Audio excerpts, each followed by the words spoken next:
ಹಾವು ಹಾವು ಹಾವು ಅಂತ ಚೀರ್ತಾನೆ. ಅಲ್ಲಿರೋ ಫ್ರೆಂಡ್ಸ್ ಎಲ್ಲ ಓಡೋಗ್ತಾರೆ. ಹಾವು ಹೆಡೆತ್ ನಿಂತಿದೆ. ನರೇಂದ್ರ ಹೇಳ್ತಾನೆ ಇಲ್ಲ. ಏನ್ ಮಾಡ್ಬೇಕು ಇವಾಗ?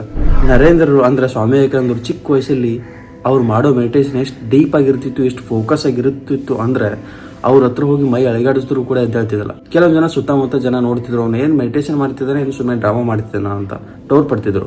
ಆ ಡೌಟ್ಗೆ ಅಲ್ಲೇ ಆನ್ಸರ್ ಸಿಗುತ್ತೆ. ನಾವು ನಮ್ಮ ಫ್ರೆಂಡ್ಸ್ನ ಆಟ ಆಡೋ ಕರ್ಕೊಂಡು ಹೋಗ್ತೀವಿ, ಕ್ರಿಕೆಟ್ ಆಡೋ ಕರ್ಕೊಂಡು ಹೋಗ್ತೀವಿ, ಕಬಡ್ಡಿ ಆಡೋ ಕರ್ಕೊಂಡು ಹೋಗ್ತೀವಿ, ಹೊರಗಡೆ ಮಾಲ್ ಸುತ್ತಾಡೋ ಕರ್ಕೊಂಡು ಹೋಗ್ತೀವಿ.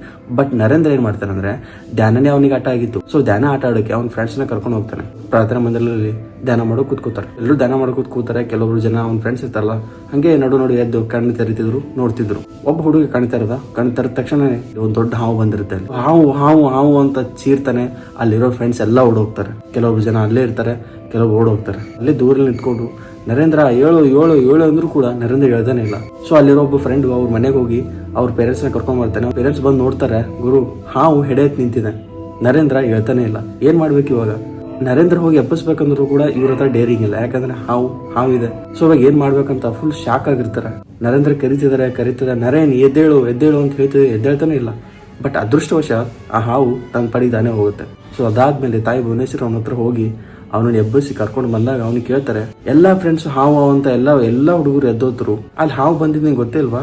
ಯಾವ ಹಾವು? ನಾನು ನೋಡೇ ಇಲ್ಲಲ್ಲ, ನೀವು ನಂಗೆ ಎಬ್ಸೇ ಇಲ್ವಾ? ಸೊ ಅಂತ ಶಾಕ್ ಕೇಳ್ತಾರೆ.